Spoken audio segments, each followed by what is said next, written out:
안녕하세요. 저는 올해 예순을 바라보는 주부이자 오랜 세월 김치와 씨름해 온 사람이에요.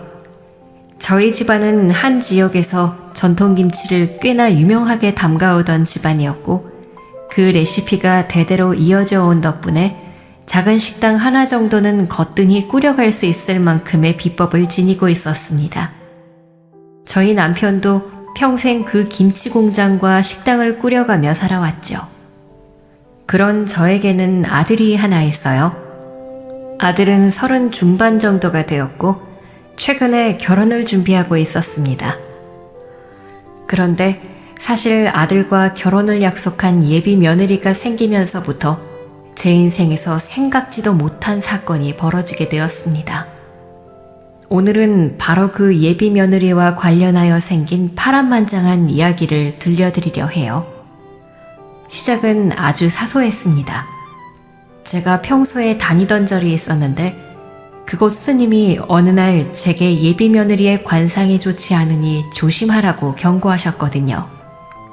처음엔 말도 안 된다 싶었는데 결국 그 말씀이 틀리지 않았음을 깨달으며 모든 사건이 폭발하듯 펼쳐졌습니다. 제 이야기를 끝까지 들어주시면 감사하겠습니다. 그럼 지금부터 제가 직접 겪은 일들을 천천히 풀어내 볼게요. 저희 아들은 30 중반쯤 되었고 원래부터 바쁜 직장 생활을 하며 연애를 소홀히 했었어요. 그러다 얼마 전 엄마, 나 결혼할 사람 생겼어 하고 깜짝 발표를 하더라고요. 사실상 첫 정식 여자친구라고 할 수 있었죠. 저는 설레는 마음으로 어떤 아가씨냐며 궁금해했습니다. 처음으로 그 아이를 집에 초대해 만나게 된 날이 아직도 기억납니다. 저는 거실 식탁에 과일과 음료를 준비해 놓고 조금 떨리는 마음으로 앉아 있었죠. 남편은 일을 하느라 집에 없었고 아들이 여자친구를 데리고 들어왔어요. 중간쯤 키에 단정한 옷차림, 살짝 긴 머리를 뒤로 묶은 모습의 아가씨였죠. 엄마, 이쪽이 제 여자친구 지윤이에요. 안녕하세요. 처음 뵙겠습니다. 평소에 아드님께 말씀 많이 들었어요. 저는 살짝 긴장하면서도 환한 미소로 맞았습니다. 그래요.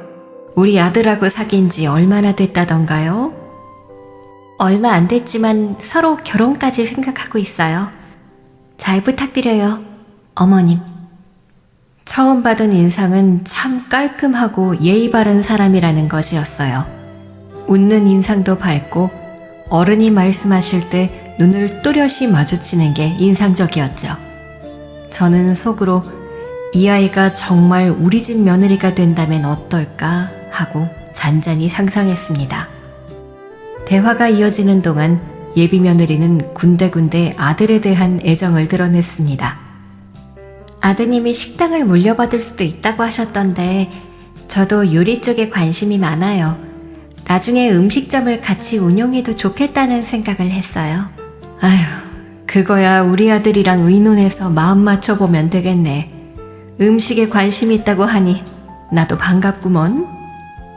그렇게 2시간 정도 담소를 나눴고 서로 분위기가 좋았습니다. 오히려 제가 이렇게 예의 바른 아이면 문제될 게 없겠다고 안심했을 정도였죠.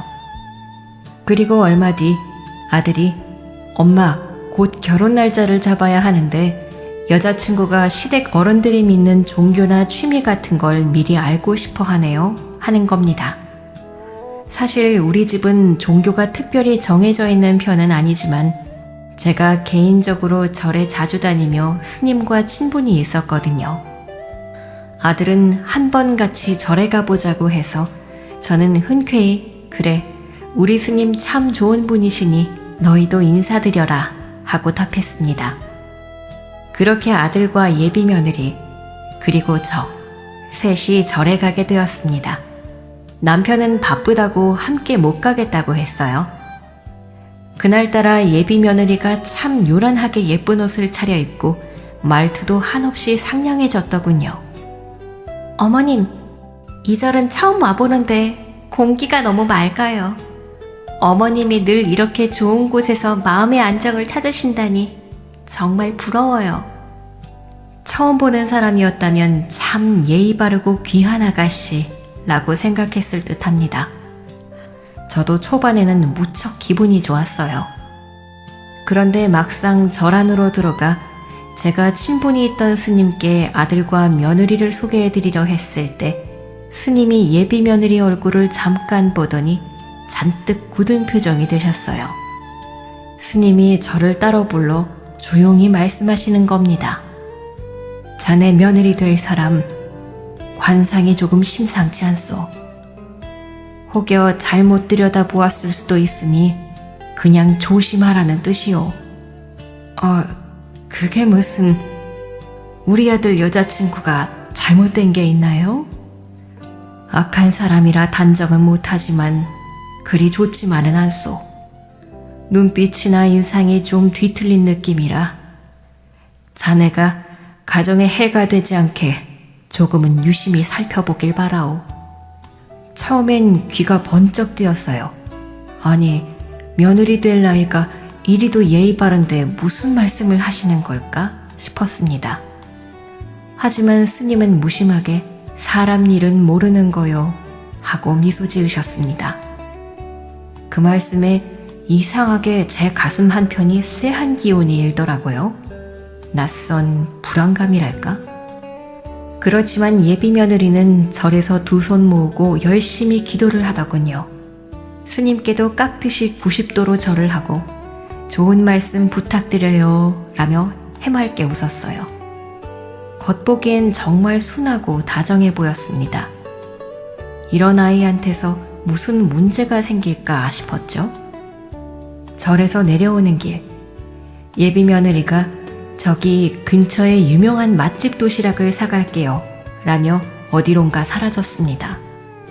분명 곁에서 보고 있었는데 금세 안 보이더라고요. 아들도 어딜 간 거지 하며 두리번댔어요.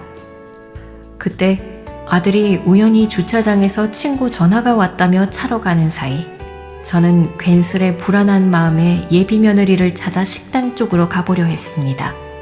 그런데 이미 흔적도 없더라고요. 알고 보니 예비 며느리가 상당히 빠른 발걸음으로 골목길을 통해 이동했나 봐요. 설마 무슨 나쁜 일이라도? 라는 짧은 생각이 들었지만 그때는 단지 스님 말씀이 너무 과장된 걸지도 모른다. 아이가 얌전하고 착한데 스님의 눈이 헷갈리셨나 보지 하고 마음을 달랬습니다. 스님으로부터 관상이 심상치 않다는 이야기를 들은 뒤 저는 며칠 동안 묘한 찜찜함 속에 지냈어요. 하지만 이걸 꼭 믿어야 하나 싶어 스스로 여러 번 아무리 그래도 그렇게 나쁜 애는 아닐 거야 하고 넘기려 했죠. 왜냐하면 예비 며느리가 정말 싹싹해 보였거든요.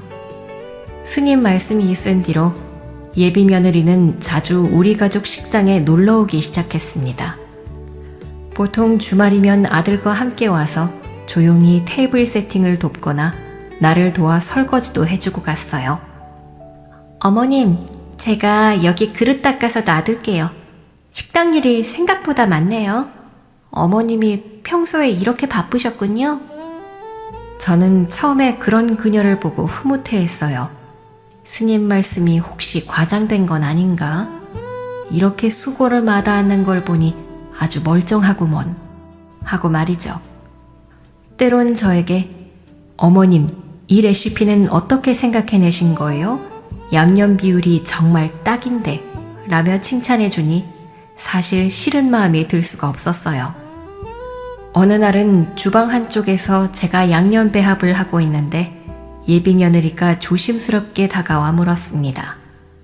어머님, 이 김치 양념 비법 혹시 저도 배울 수 있을까요? 결혼 전이라 이르긴 하겠지만 너무 궁금해요. 나중에 식당에서 꼭 써먹고 싶어서요.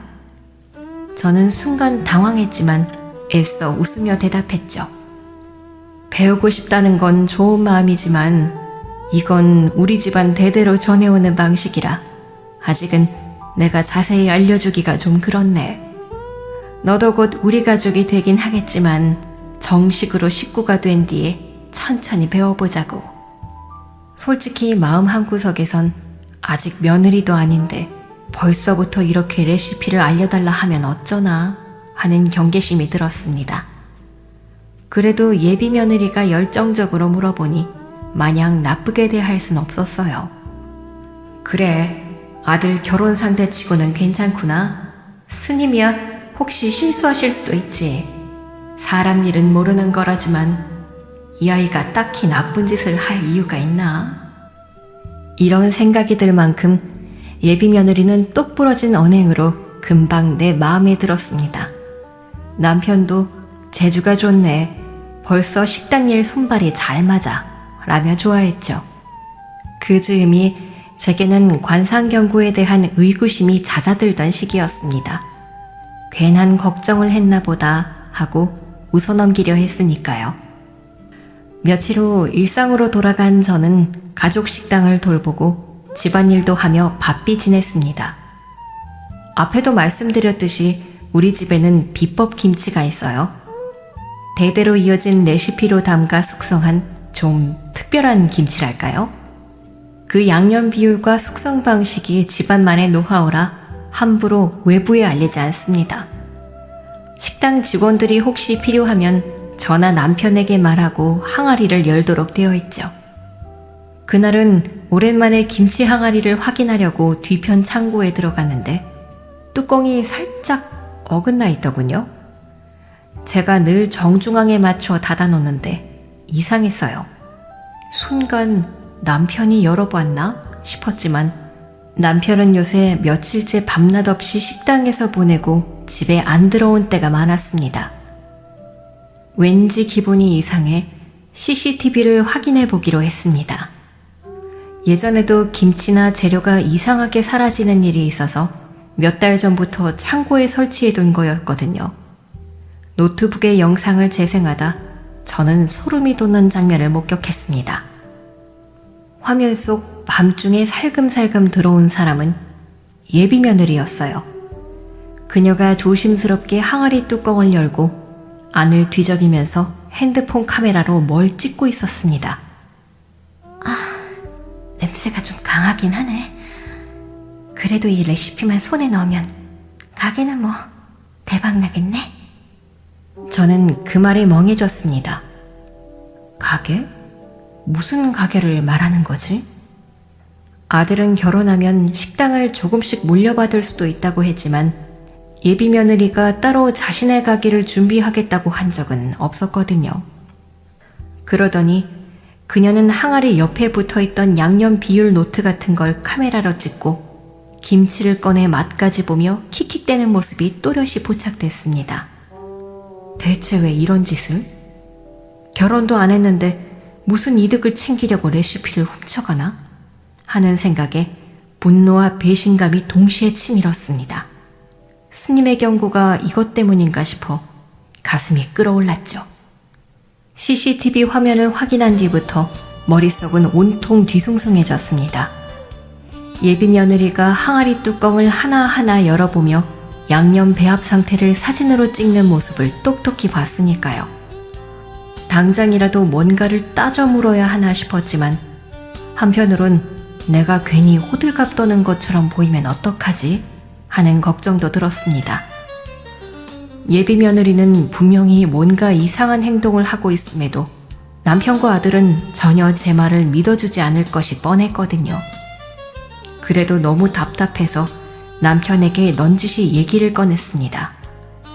여보, 우리 며느리 될 아이 있잖아. 혹시 우리 집 김치 레시피를 몰래 노리는 건 아닐까?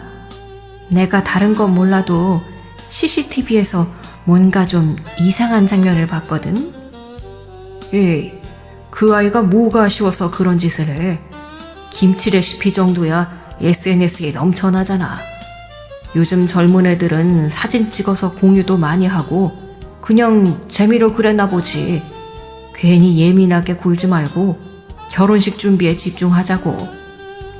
남편 말에선 참나 별일도 아닌 걸로 의심만 하고 있네 라는 기색이 뚜렷이 보였습니다. 그 순간 제가 무슨 말을 더해도 결국 남편이 믿어줄 리 없겠다는 생각이 들어 입을 꾹 다물었죠. 몇 초간 머뭇거리다 결국 한숨을 쉬고 말았습니다. 알았어. 괜히 내가 과민 반응했나 보다. 하지만 속은 부글부글 끓었습니다. 어떻게 제가 본 걸 그냥 설마 한마디로 넘길 수 있을까요? 결국 더 확실한 증거가 필요하겠구나 하는 생각이 제 머릿속을 맴돌았죠. 그러다 며칠 뒤 아들이 퇴근 후 식당에 들렀을 때 잠깐 기회를 잡아 비슷한 얘기를 꺼냈습니다. 아들, 혹시 네 여자친구가 가게 김치 항아리 열어보고 레시피 기록하려고 한 적 없는지 본 적 있어? 엄마, 김치 배우는 게 뭐가 나쁘냐고. 요즘 젊은 사람들도 우리처럼 집에서 해먹고 싶어 하기도 하고 또 우리 식당을 물려받으면 그 레시피 써야 할 수도 있잖아. 아들의 말에는 확실히 짜증기가 묻어 있었습니다. 제가 또 터무니없는 의심을 한다고 느끼는 듯 했죠. 그런데 몰래 사진 찍고 레시피 노트를 만드는 건 조금 이상하지 않니? 오히려 나한테 직접 배우겠다거나 양해를 구하면 몰라도 말이야. 엄마가 예민하게 보시는 거지. 요즘엔 뭐든지 사진 찍어서 기록하는 게 습관이야. 나도 학교 다닐 때 필기도 사진으로 찍고 그랬다고? 제가 어떤 말을 해도 아들 역시 곧바로 예비 며느리 편을 들었습니다. 심지어 엄마가 이상한 생각을 하는 것 같다는 뉘앙스마저 드러냈죠. 결국 이 얘기도 이제 그만해야겠다 하고 체념하고 말았습니다. 마음속에서는 분명히 뭔가 의도가 있구나 하는 불안이 엄습했지만요. 그 사이 예비 며느리는 더욱 교묘하게 제 앞에서만, 그러니까 둘만 있을 때만 제 속을 뒤집어 놓는 행동을 이어갔습니다. 예를 들어 부엌에서 마주쳤을 때입니다. 식당 뒷주방에서 예비 며느리가 또다시 레시피 관련 질문을 늘어놓으면서 뭔가를 꼬치꼬치 묻기 시작했습니다. 평소라면 그냥 넘기려 했겠지만 이날만큼은 도저히 참기 어려웠습니다. 어머님, 이 항아리에 들어가는 소금물 배합 비율이 어떻게 되죠? 제가 여러 가지로 시도해 보려는데 혹시 양념 비율도 좀 더 구체적으로 알려주실 수 있어요? 대수롭지 않아 보이지만 날카롭게 들려오는 그 톤이 은근히 거슬렸습니다. 마치 속마음은 따로 있으면서 겉으로만 해맑게 물어보는 것 같았거든요. 저는 한참 동안 아무 대답도 하지 않았습니다. 그러다 결국 분을 사귀지 못하고 폭발하고 말았죠. 너 대체 무슨 의도로 이렇게 레시피에 집착하는 거니? 결혼하고 나면 천천히 알려줄 텐데 왜 그렇게 서둘러? 뭘 그렇게 급하게 알고 싶어서 이러는 거야? 제 말투가 조금 날이 섰는지 예비 며느리 얼굴에서 웃음기가 사라졌습니다. 몇 초간 저를 빤히 쳐다보더니 입술을 살짝 깨물고 아주 낮은 목소리로 답했습니다. 어머니, 아무리 떠들어봐야 누가 어머니 말을 믿을 것 같으세요? 아버님이랑 어머니 아들 두 사람 다 저를 얼마나 예뻐하는데요. 설령 어머니께서 이 아이가 레시피 훔치려고 한다고 떠들어대도 결국 어머니가 예민하다고만 할걸요? 그 순간 제 심장이 철렁 내려앉았습니다. 마치 이미 제 속을 꿰뚫고 있다는 듯 예비 며느리는 저를 협박하는 것 같았습니다. 실제로 자신의 두 얼굴을 본 사람이 저밖에 없다는 확신에서 나오는 자신감처럼 보였죠. 어안이 벙벙해서 아무 말도 못하고 있는데 그녀가 다시 표정을 바꾸어 환하게 웃으며 목소리를 높였습니다. 어머님, 죄송해요. 제가 말 실수를 했나 봐요. 그냥 너무 궁금해서 여쭤본 건데 괜히 부담스럽게 느끼셨다면 제가 사과드릴게요. 마치 두 사람이 따로 있는 것처럼 몇 초 만에 표정과 말투가 달라진 겁니다. 저만 들을 수 있었던 차가운 경고는 사라지고 다시 주변에 들릴 법한 귀엽고 상냥한 목소리로 돌변했죠. 숨죽인 채 가만히 서 있었던 저는 소름이 돋아 몸이 굳어버렸습니다. 도무지 이 상황을 어떻게 받아들여야 할지 모르겠더라고요. 그날 밤 저는 울면서 남편과 아들에게 모든 걸 털어놓았습니다. 제게만 들리는 목소리로 예비 며느리가 누가 내 말을 믿어주겠느냐고 했던 사실. 그리고 그녀가 레시피에 지속적으로 집착하고 있는 점 말이에요. 속이 타들어가는 심정으로 간절히 호소했습니다. 제발 믿어줘. 내가 직접 들었다니까? 둘만 있을 때는 완전히 다른 사람이 돼. 왜 나만 모르쇠 하냐고. 그런데 돌아온 반응은 전부 싸늘했습니다. 그 아이가 그럴 리가 있나? 당신이 예민하니까 괜한 말에 과민 반응을 보인 거겠지. 애가 뭐가 부족해서 우리 레시피를 훔치려고 하겠어? 엄마, 이제 곧 식구가 될 사람이에요. 결혼 전이라 서투를 수도 있고 또 엄마한테 배운다고 해서 뭐 나쁠 것도 없잖아요. 제발 그 아이 좀 예쁘게 봐주시면 안 돼요? 아들은 더욱 제 마음에 비수를 꽂는 말을 덧붙였습니다. 아까도 여자친구랑 통화했는데 엄마가 괜한 오해를 하시는 것 같다면서 울먹이더라고요. 엄마도 아시잖아요. 그 아이 얼마나 착하고 순진한지. 저는 차마 그게 전부 연기야 라고 외치지 못했습니다. 이미 몇 번을 얘기해도 네가 이상하다, 예민하다는 대답뿐이었으니까요. 눈물이 뺨을 타고 흘러내렸습니다. 가족이 제 말을 믿어주지 않는다는 사실. 그리고 예비 며느리가 노골적으로 네 말이 먹히지 않을 것이라며 코웃음 쳤다는 사실이 겹쳐 무력감에 사로잡혔죠. 남편은 한술 더 떠서 저를 달래듯이 말했습니다. 여보, 그 애가 혹시라도 좀 말이 험했거나 무심코 오해를 살 만한 행동을 했을 순 있지. 그래도 곧 결혼할 나이인데 너무 나쁘게 보지 말자고. 다 괜찮아질 거야. 저로서는 도무지 이해가 되지 않았습니다. 다 괜찮아질 거야 라니 무슨 근거로 그런 얘기를 할 수 있을까요? 제게만 악의적인 모습을 보이는 그 며느리를 어떻게 믿고 방치할 수 있느냐고요. 그러나 남편은 그저 예비 며느리와 잘 지내라는 말만 반복했습니다. 결국 그날 밤 베개를 적시며 잠도 이루지 못한 채로 새벽까지 뒤척였습니다. 예비 며느리가 제게 한 경고가 자꾸 맴돌았습니다. 아무리 떠들어봐야 소용없을걸요? 정말 그 말 그대로였습니다. 집안 누구도 제 말을 믿으려 하지 않으니 제가 무슨 짓을 해도 그 아이가 설마 그랬겠어? 로 귀결되는 꼴이었죠. 피가 거꾸로 솟을 지경이었습니다. 입만 열면 제가 잘못 보고 잘못 들었다는 식이니 이 억울함을 해결할 방법이 없어 보였습니다. 그럼에도 저는 쉽게 포기할 수가 없었습니다. 이 아이가 단순히 레시피만 노리는 게 아니라 혹여 우리 가족 전체를 농락하고 있는 건 아닌지 불안했거든요. 아들에게 하는 행동, 남편에게 하는 애교는 겉보기엔 애정으로 보이겠지만 어쩌면 다른 목적이 숨어 있을지 누가 알겠습니까? 가능한 온갖 시나리오가 머릿속을 스쳐 지나갔습니다. 결혼 자체가 재산이나 사업을 노린 거라면 아들과 남편은 더 크게 다칠 수도 있겠죠. 그러나 그런 생각을 해봐도 지금 당장 제가 할 수 있는 건 없었습니다. 하루하루 기회를 엿보며 언젠가 이 사실을 꼭 밝혀내겠다는 다짐을 되새기는 수밖에요. 밤새도록 수십 번 울분이 치밀었다가 가라앉기를 반복했지만 결국 어떠한 결론도 못 내렸습니다.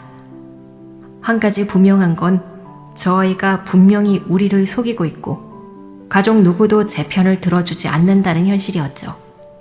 이 캄캄한 상황 속에서 저는 더 날카롭게 정신을 바짝 차릴 수밖에 없었습니다. 그러던 어느 날 우리 식당에 예상치 못한 방문객이 찾아왔습니다. 동네에서 꽤 유명한 라이벌 식당의 사장이라는 남자였죠. 저도 한 번쯤은 소문으로만 들은 적 있던 사람이었는데 직접 보니 웬만한 사업가 못지않게 깔끔한 차림새와 여유로운 태도를 가지고 있더군요. 그 남자는 식사를 주문해 놓고 식당 내부를 이리저리 힐끗거리며 꼼꼼히 살피는 듯 했어요. 처음엔 저 사람 혹시 우리 식당 벤치마킹 하러 온 건가 싶었지만 곧 한 가지 더 수상한 장면이 눈에 들어왔습니다. 나가는 길에 예비 며느리 쪽을 힐끔 본다? 그냥 스쳐 지나가는 시선이 아닌 것 같았는데. 둘이 눈이 딱 마주치자 예비 며느리는 순간 당황한 듯 시선을 돌리면서도 미묘하게 미소를 지은 것처럼 보였어요. 분명히 무언가를 아는 사이 같아 보이는데 하는 불길한 직감이 들더군요. 하지만 식당이 곧 바빠지기 시작해 당장은 거기에 더 신경 쓸 틈이 없었습니다. 평소 같으면 저녁 식사 시간이 되면 홀이며 주방이며 정신없이 돌아가니까요. 점심 장사가 끝나고 잠시 틈이 났을 때 저는 기억을 되짚어 보았습니다. 라이벌 식당 사장이 굳이 우리 쪽 가게에 혼자 와서 식사한다? 더군다나 예비 며느리와 묘하게 눈길이 오가는 것 같았지? 뭐지? 혹시 예전에 알던 사이인가? 아니면 다른 의도가 있는 건가? 고개를 갸웃거렸지만 별다른 증거도 없고 예비 며느리도 여느 때처럼 멀쩡히 일상을 보내고 있었기에 일단 넘어갔습니다. 설령 제가 의심을 품고 무언가 얘기를 꺼냈다가는 또다시 괜한 예민함 소리를 들을 게 뻔했으니까요. 그러나 며칠 뒤 충격적인 장면을 직접 보고 말았습니다. 가게 뒷골목에는 우리 직원들이 쉬는 공간도 있고 주로 식재료나 쓰레기를 치우는 통로가 있죠. 그날도 저는 뒷문 근처에서 재료 박스를 옮기다가 우연히 밖으로 시선을 돌렸는데 거기서 예비 며느리가 낯익은 검은색 승용차에 타는 모습이 보였습니다. 운전석에 앉아있는 사람의 옆모습이 익숙하다 싶었는데 바로 며칠 전 식당에 왔던 그 라이벌 식당 사장이었죠. 저 둘이 이렇게 단둘이 차에 타고 있어? 혹시 작업을 같이 하려는 건가? 아니면 정말 따로 만나는 사이인 건가? 헛헛한 마음으로 골목 어귀 뒤에 몸을 숨긴 채 자세히 지켜볼 수밖에 없었습니다. 혹시 제가 잘못 본 걸까 싶어 다시 한번 눈을 비볐는데 확실히 예비 며느리가 그 남자와 대화를 나누며 키득거리고 있었습니다. 창문을 살짝 내린 채로 그래 곧 다시 연락할게 같은 말까지 주고받는 소리가 어렴풋이 들렸고요. 어딘가 애정이 묻어나는 투였죠. 차가 출발하기 전에 예비 며느리가 차창 밖으로 얼굴을 내밀고 작게 손을 흔드는 걸 보았습니다. 마치 오래된 연인처럼 친밀해 보이더군요. 숨이 턱 막혀서 가슴이 쿵쾅거렸습니다. 설마 다른 남자가 따로 있는 건가? 아니면 라이벌 식당 사장이랑 뭔가 내통을 하고 있는 걸까? 아무리 생각해봐도 보통 사이가 아니야. 저는 그날 더 이상 일에 집중하기 어려웠습니다. 시야엔 온통 그 둘의 모습만 어른거렸죠. 우리 며느리가 라이벌 식당 사장과 이런 식으로 만나는 이유가 뭔가 하는 의문과 함께 수많은 시나리오가 머리를 어지럽혔어요.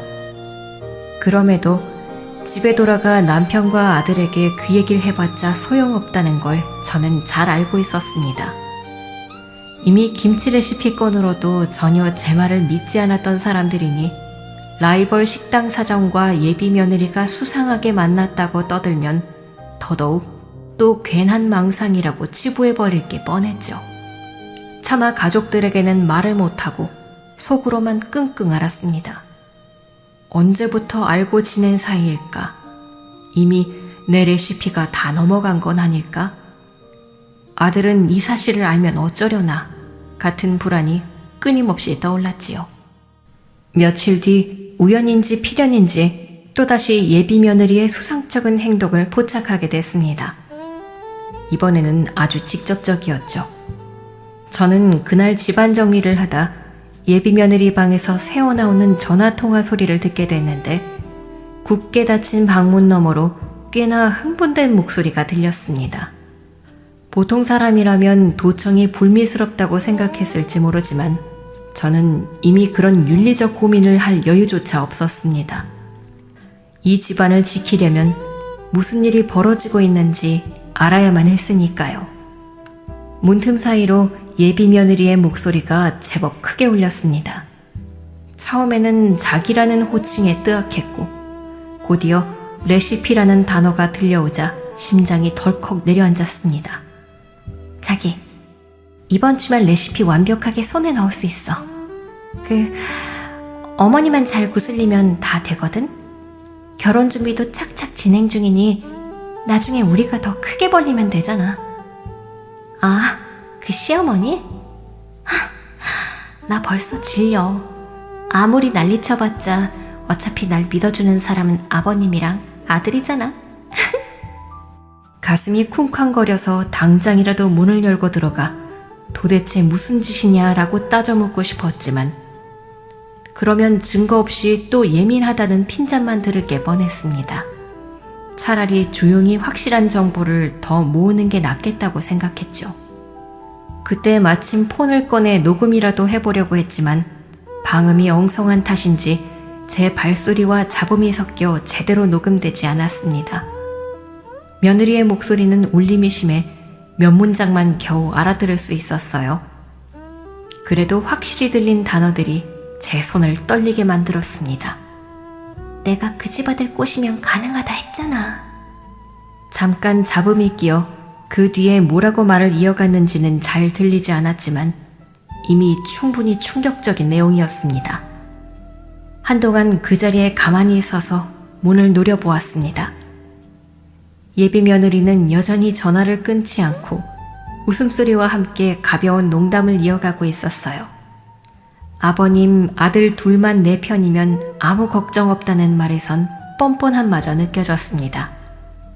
저는 이를 악물고 참아야 했습니다. 무작정 들이닥쳤다간 증거가 사라지고 도리어 제가 역풍을 맞을 게 뻔했으니까요.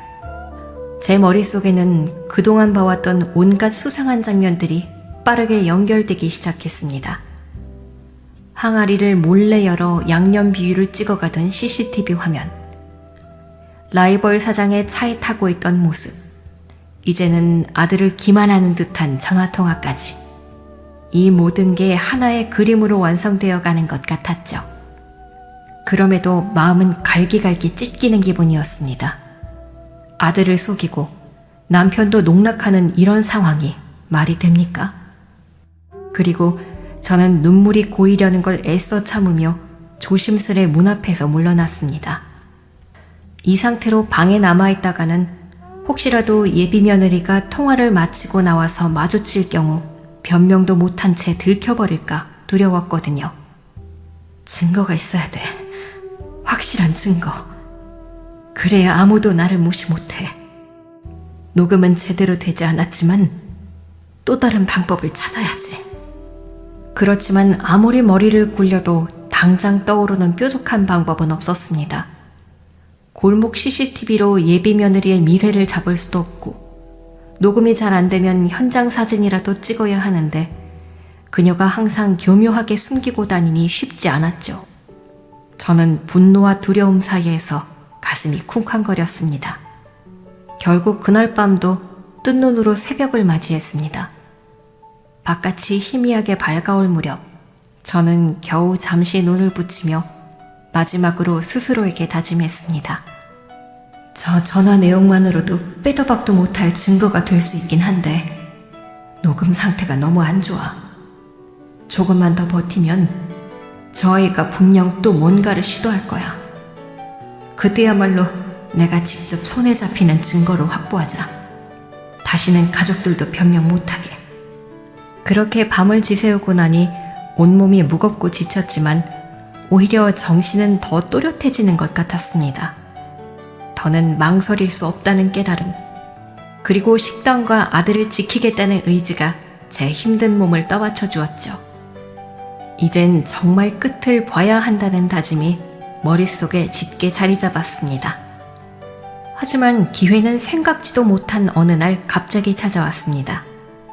그 주말 우리 가족은 오랜만에 친척들까지 모두 모여 식사를 하기로 했습니다. 남편, 아들, 그리고 가까운 친척 형님 내외, 사촌 등까지 총 6명 정도가 한자리에 모이는 날이었죠. 물론 예비 며느리도 초대됐습니다. 평소라면 반가운 자리였겠지만 저는 속으로 불길한 예감을 떨칠 수가 없었습니다. 이미 한계치에 다다른 제 의심과 분노를 어찌해야 할지 몰랐으니까요. 하지만 마침 그날이야말로 제가 그토록 찾아 헤매던 기회가 될 수 있다고 생각했습니다. 단순히 예민한 시어머니로만 찍혀있던 제가 CCTV 영상과 몇몇 통화 내용, 목격담 등을 총동원해 확실히 예비 며느리의 실체를 폭로해버리겠다, 이런 각오가 있었거든요. 물론 여전히 증거가 100% 완벽하진 않았지만 이날만큼은 직접 가족들 앞에서 모든 걸 까발려서라도 진실을 알리고 싶었습니다. 가족들이 모여 식사 준비가 한창이었습니다. 주방에서는 음식을 나르느라 분주했고 친척들은 거실 소파나 식탁 근처에 옹기종기 모여 이런저런 이야기를 나누고 있었죠. 남편은 친척 형님과 함께 술상 차릴 준비를 하고 아들은 예비 며느리와 간단히 메뉴를 확인하고 있었어요. 겉보기에는 훈훈한 가족 모임 풍경이었습니다. 그럼에도 저는 속이 바짝바짝 타들어갔습니다. 어떻게 얘기를 꺼내서 이 아이의 정체를 폭로해야 하나. 자칫하면 또 이상한 사람이 될 텐데. 여러 번 생각을 굴리던 중 갑자기 식당 직원 한 명이 호둥지둥 달려와 소리쳤습니다. 사모님, 큰일 났어요. 밖에 이상한 손님들이 오더니 시비를 걸고 있어요. 직원의 목소리에는 다급함이 묻어 있었습니다. 그 말에 저뿐 아니라 남편, 아들, 예비 며느리까지 전부 무슨 일이지 하는 표정으로 일제히 자리에서 일어났죠. 친척들도 뭔가 하고 따라 나섰습니다. 저는 재빨리 뒷문 쪽으로 달려갔습니다. 밖으로 나가보니 거기에는 충격적인 광경이 펼쳐져 있었습니다. 이전에 몇 번 봤던 바로 그 라이벌 식당 사장, 그리고 험악한 인상을 한 몇 명이 함께 서 있더군요. 모두 술에 취한 듯 얼굴이 벌개져 있었습니다. 곁에는 낯선 남자도 하나 보였는데 이 사람 역시 술 냄새를 풍기며 거칠게 휘청거리는 모습이었습니다. 제가 굳은 표정으로 상황을 살피는 사이 라이벌 식당 사장이 코웃음을 치며 소리쳤습니다. 야, 너 대체 뭐 하는 거야? 나랑 약속해놓고 아직도 레시피 안 넘기고 뭐 이렇게 질질 끌어? 빨리 김치 레시피 문서 내놓으라고! 그 순간 주위에 있던 낯선 남자가 끼어들어 말도 안 되는 폭탄 발언을 쏟아냈습니다. 사장님, 저 여자 술집 여자잖아요. 너무 믿으시면 안 된다니까요. 돈 대줄 테니 레시피 빼오라고 했는데 아직도 시간을 끈다니. 나 참. 순간 머릿속이 하얗게 변했습니다. 제 뒤로 남편, 아들, 친척들이 모여들면서 상황은 더욱 시끌벅적해졌습니다. 그렇지만 이 충격적인 폭로는 이제 막 시작이었어요. 라이벌 식당 사장은 이미 흥분한 상태로 예비 며느리를 향해 거친 비속어까지 내뱉으며 몰아붙였습니다. 에이씨, 빨리 자료 남기면 우린 큰 사업한다며. 그것 때문에 내가 이 집 아들이 멍청해서 쉽게 꼬실 수 있다고 큰 소리 쳤잖아. 그 덕분에 우리가 투자까지 했고. 이 말을 듣는 순간 아들의 표정이 새파랗게 질려갔습니다. 옆에 있던 남편도 이게 무슨 소리냐 하고 고함을 질렀죠. 친척들은 눈이 휘둥그레져 말문이 막힌 상태. 완전히 아수라장이 되어버렸습니다. 예비 며느리는 이 예기치 못한 무대가 마련된 줄 몰랐는지 얼굴이 창백해진 채 벌벌 떨고 있었습니다. 당신, 이 사람하고 무슨 사이야? 지금 저 말이 다 사실이야? 무슨 사이긴 뭘. 내 연녀다 왜? 내가 술집에서 쟤를 처음 봤고 제가 너 같은 순진한 집안 아들 꼬시면 얼마든지 장사에 유리한 레시피를 빼낼 수 있다고 꼬드겼지. 너희 집 김치 맛집이라며. 말이 떨어지기 무섭게 아들은 그 자리에 주저앉을 뻔했습니다. 그동안 예비 며느리를 얼마나 믿고 사랑해왔는지 저로서는 누구보다 잘 알기에 가슴이 미어졌습니다.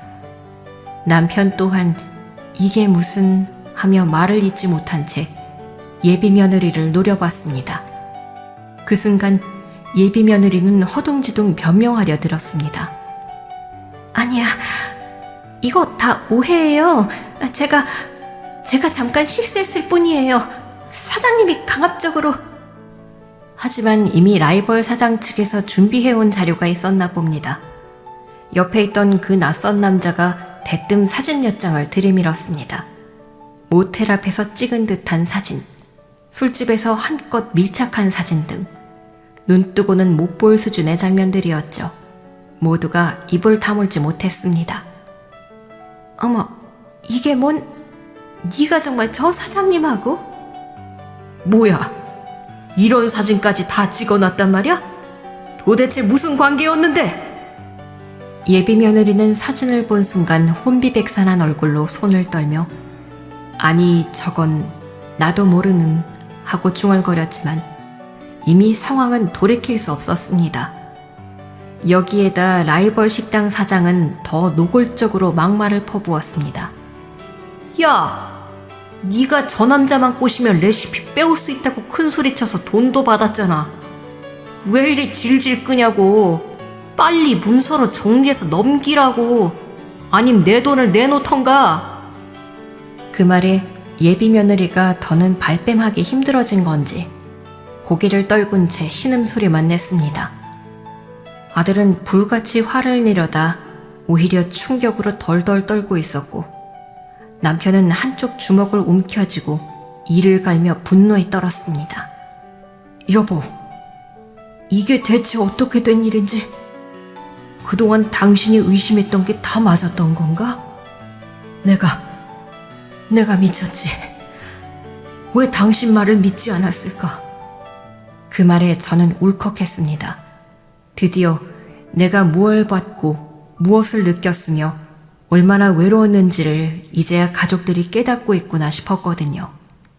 그래도 이 초유의 사태 앞에서 먼저 감정을 표출해야 할 사람은 저보다 아들이었습니다. 아들은 허망한 표정으로 예비 며느리를 쳐다보다 고개를 떨구고는 한마디를 뱉었죠. 내가 어떻게 당신을 믿었는데 거짓말이었어? 다?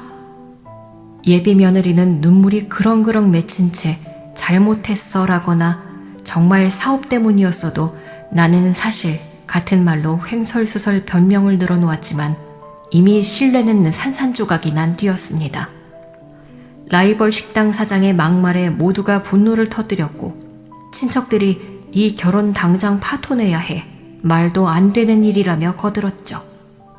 한동안 험악한 언쟁이 오가다 라이벌 식당 사장은 약속 어긴 건 너다 하고 욕설을 퍼붓고는 덩치 큰 부하들을 이끌고 자리를 떠나버렸습니다. 현장은 마치 폭풍이 지나간 듯 처참한 분위기가 감돌았죠.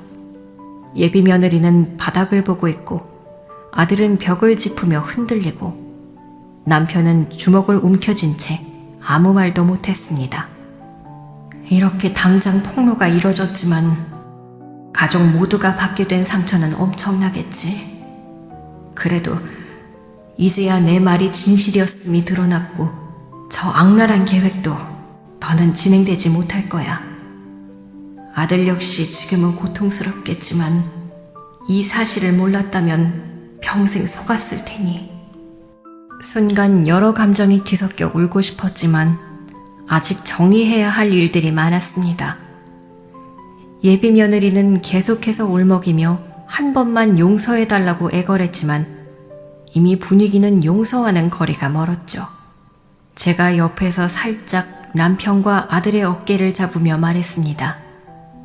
이제 우리한테 중요한 건 이 아이가 왜 이런 짓을 했는지 명확히 밝혀내고 확실히 결혼을 취소하는 거야. 그리고 라이벌 식당 사장 쪽도 법적 대응을 고려해야 해. 더는 참을 수 없어. 엄마 말이 맞아요. 진짜 미안해요. 엄마가 말했을 때 믿어줄걸. 죄송해요. 아들이 울음을 삼키며 제 손을 꼭 쥐었고 남편도 저를 향해 깊은 한숨을 내쉬었습니다.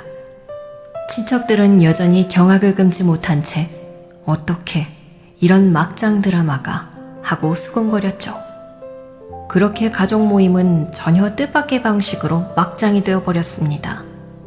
폭로 직전의 긴장감은 현실이 되어 예비 며느리의 악랄한 계획이 만천하에 드러났고 저는 정말 끝장을 봐야 할 시점임을 실감했습니다. 라이벌 식당 사장이 직접 나타나 계획을 폭로해 준 꼴이니 더 이상 변명할 여지조차 남지 않았죠.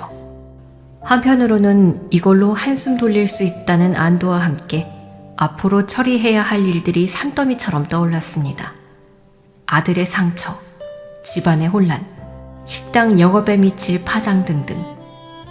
그래도 이제 거짓말에 휘둘리진 않을 겁니다. 진실은 드러났고 제게는 가족을 지킬 기회가 다시 찾아온 셈이니까요. 이 지옥 같은 순간을 어떻게 수습해 나갈지는 아직 모르지만 적어도 더 이상은 어둠 속에서 억울하게 외치지 않아도 된다는 사실이 마음 한구석에 스며들었습니다. 그제야 아들과 남편은 제게로 시선을 돌렸습니다. 당신 말이 맞았어 같은 표정이었죠. 얼마 후 예비 며느리는 현장에서 무릎을 꿇고 두 손을 부들부들 떨며 사죄했습니다. 잘못했어요. 처음엔 정말 별 생각 없었어요. 그냥 그 사장님이 돈 준다고 하니까 솔직히 흔들렸고 죄송합니다. 정말 죄송해요. 재옥 씨도 좋아했어요. 그건 진심이에요. 근데 그 레시피가 탐났던 것도 사실이에요. 이렇게까지 될 줄은 정말 몰랐어요. 그녀는 눈물을 줄줄 흘리며 고개를 숙였지만 아무 소용이 없었습니다. 저희는 배신감에 몸서리쳤고 특히 아들은 극도로 분노와 슬픔이 뒤섞인 표정을 짓다가 곧 나가 하고 소리를 질렀죠. 라이벌 사장과 남자들은 이미 소란을 일으킨 뒤 떠났고 예비 며느리는 망연자실 남아있었습니다. 정말 어쩌다 이 꼴이 됐나. 우린 널 믿고 결혼까지 허락했는데 이런 배신을. 그래서 결국 처음부터 나도 우리 가족도 다 그냥 수단이었던 거야? 너 대체 나한테 왜 그런 짓을 한 거야? 레시피 하나 때문에. 그렇게 한참 언성을 높이다 최종적으로 파혼으로 가닥이 잡혔어요. 예비 며느리도 이미 더 이상 발뺌할 여지가 없었으니까요. 그녀가 진심으로 죄송해요. 한 번만 기회를 했으나 아들과 남편은 들으려 하지 않았습니다. 내가 처음부터 너 수상하다고 했잖니. 스님 말씀이 괜히 있지 않아. 결국 사람 마음이 중요한데 네가 처음부터 이 집안을 이용하려고 마음먹었으니 이런 결말이 나오는 거다. 다시는 우리 앞에 나타나지 마라.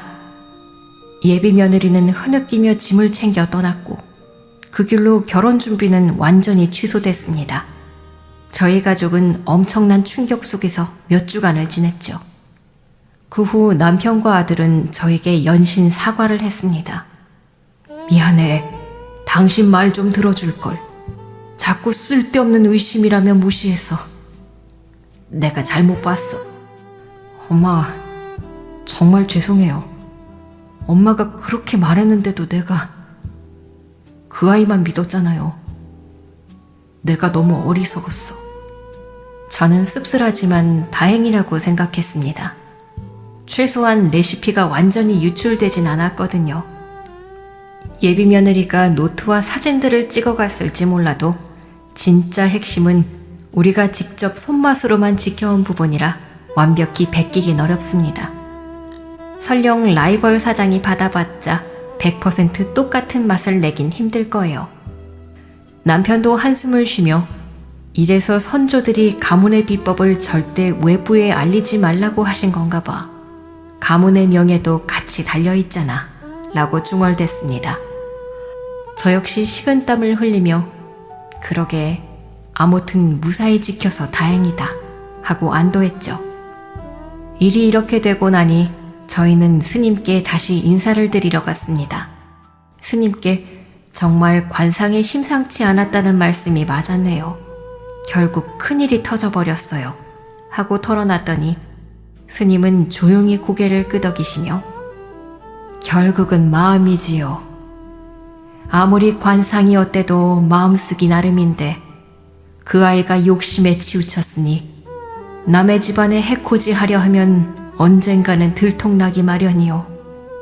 정말이지 관상을 뛰어넘어 결국 악행을 숨길 수 없다는 교훈을 뼈저리게 느꼈습니다.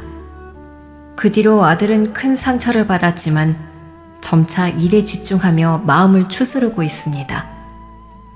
남편은 저를 볼 때마다 미안하다며 손을 꼭 잡아주고 다시는 이런 일 없게 조심하자고 합니다. 저도 만약 스님 말씀이 없었더라면 더 오래 속았을 수 있다는 생각에 가슴을 쓸어내리죠. 과연 그 예비 며느리가 라이벌 식당 사장과 얼마나 심각한 내연 관계였는지 또 어떻게 만났는지 자세한 속사정은 알 길이 없지만 동네에서는 원래 술집에서 일을 하던 여성이라는 둥 여러 소문이 파다했습니다. 제가 알 필요도 없고 굳이 알고 싶지도 않아 그냥 무시했습니다. 다만 우리 집 김치 레시피가 크게 유출되지 않았으니 그나마 다행일 뿐이죠. 결국 스님 경고로부터 시작된 작은 불안이 예비 며느리의 실체가 드러나는 거대한 사건으로 이어졌습니다. 처음엔 사람 일은 모르는 거라지만 저렇게 예의 바른 애가 안 좋을 리 있나 했는데 세상에 이런 두 얼굴의 사람이 있을 줄이야. 저희 집안 모두 깊은 배신감을 느낀 사건이었어요. 하지만 결과적으로 위기는 기회가 됐다고 생각합니다. 만약 결혼 후에야 이런 사실을 알았다면 더 큰 상처와 재산 손해, 레시피 유출이 벌어졌을 테니 말이에요. 아들과 남편도 제 말을 믿지 않았던 걸 크게 후회하며 이제는 저를 무시하거나 과민 반응이라고 치부하지 않습니다. 그 점이 오히려 저희 가족의 유대감을 두텁게 만들었다고 할까요? 이후로도 저는 절에 가끔 들르며 스님께 근황을 전합니다. 스님은 관상은 한 부분일 뿐 결국 사람 마음이 제일 중요하다고 재차 강조하시죠. 제게 고생했소. 이제 집안을 지켰으니 마음 편히 음식만 드시고 가족 돌보시오. 라며 따뜻한 말씀을 해주셨습니다. 이제 저희 집안은 예전처럼 평온을 되찾았고 우리 비법 김치도 무탈이 유지되고 있어요. 아들도 언젠가 더 좋은 짝을 만나길 바라고요. 그 예비 며느리였던 사람은 글쎄요. 아마도 어디선가 또 다른 계획을 세우며 살지 않을까 싶습니다. 지금도 가끔 떠올리면 등골이 서늘하지만 그래도 한 번의 대형 사고로 끝난 게 다행이라 여기고 있습니다. 관상이 안 좋으니 조심해라 라는 스님의 경고가 처음엔 뜬금없었지만 결국 저희 가족을 구해준 셈이 되었네요. 생각해보면 사람 마음이 악하면 어떻든 숨겨져도 언젠간 표면 위로 드러나게 마련인가 봅니다. 지금까지 제 사연을 들어주셔서 감사합니다. 스님 말 한마디가 이렇게 한 집안을 구한 사례가 있다는 걸 여러분도 기억해 주시면 좋겠네요. 끝으로 말하고 싶은 건 딱 하나. 사람은 관상보다 마음으로 승부해야 한다. 저는 이 교훈을 평생 간직할 것입니다.